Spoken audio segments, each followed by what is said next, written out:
that uh, 35 years after, uh, I couldn't think of a better title for my recital with gratitude, because that's how I feel. The stage is filled with friends of mine from different parts of my amateur and professional career. Please refer to your programs if I might forget to mention all of them. My life as a musician has been a series of happenstance, really. Things happening for a reason, rejections, but also nothing planned. What I've learned all these 35 years since is that none of my plans ever got to fruition at the time that I wanted it to happen, at the time that those things I wanted it to happen.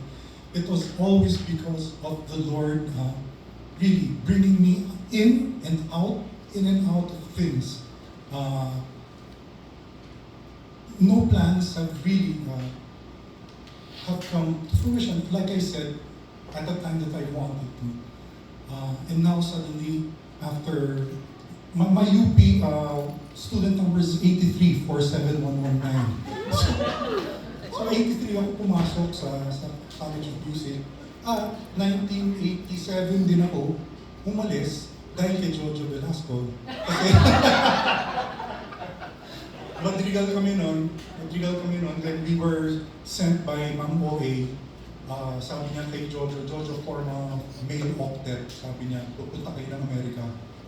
So nagpunta kami ng Amerika, Jojo, Boy Robles over there was our base doon. This was Madrigals of the 80s. We were fortunate enough to be mentored by the Mom Andrea Veneracion. Coming home from that tour, that 1 month tour of the States, I was asked to sing for a jingle, a commercial jingle. And just so happened, just a short story, just so happened that the arranger of that jingle was Bob Serrano, the music director of Tux.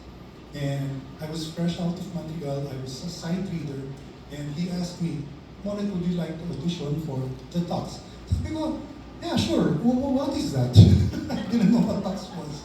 Anyway, I joined Tux and I spent so many years in there. And ganun, nothing happened. You know, the only thing really that I really pursued is courting my wife.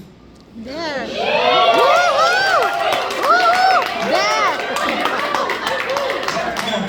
Ano yan eh? Piano major yan sa College of Music eh. Piano major yan. Tapos, ang dami kong karibal dyan. Pero talagang, sabi ko hindi. Chicks. May gusto ako dyan. Yan ang talagang liligawan ko.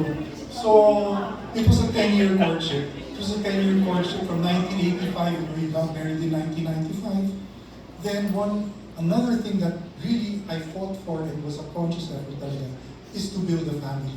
And that's where Becca and Katrina came in. Inabaw namin pa talaga. So now I am here, again, happenstance. Sabi nila, kailangan mo ba ng degree? Eh, nandiyan ka na. Sabi ko, hindi. Hindi naman, not that this is just a bucket list. Yeah, sure, this is a bucket list. But it was an opportunity that the Lord opened for me. And it would be a sin not to take it on. That's why I thank the St. Paul University of Manila, Dean Raul, thank you very much. Masters,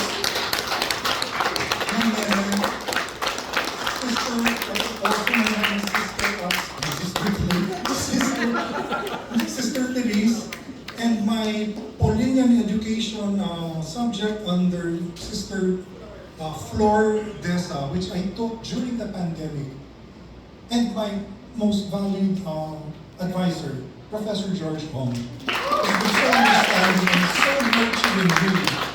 And Dean Raul Sunico, back being in the house of Renan. Yeah,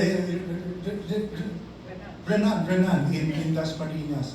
That's where I first saw you play ball. Yeah, I don't. So now everybody, Zian is here, who's also finishing his bachelor's of music in the music college. So lang nakikilang kaibigan ko na kinukuha pa ako niya para mag-show eh. And in spite of his busy schedule as an actor, director, producer, and licensed pilot, he took time. I messaged him last night, Zian, sorry, biglaan. Pwede ko pa ngayon. Hindi ko na nakita yung reply. Biglang kanina, punta ako dyan. So my family, JM Tanalgo and Ice Tanalgo. Sorry, kasi gratitude talaga eh. All of you that are here talaga, thank you very much. And I hope I can have a rehearsal again, recital again, just to hear my music being performed by the best of the best. And not only the best of the best, my family, my musical family over here. So, thank you very much everybody. Maraming salamat po sa inyo.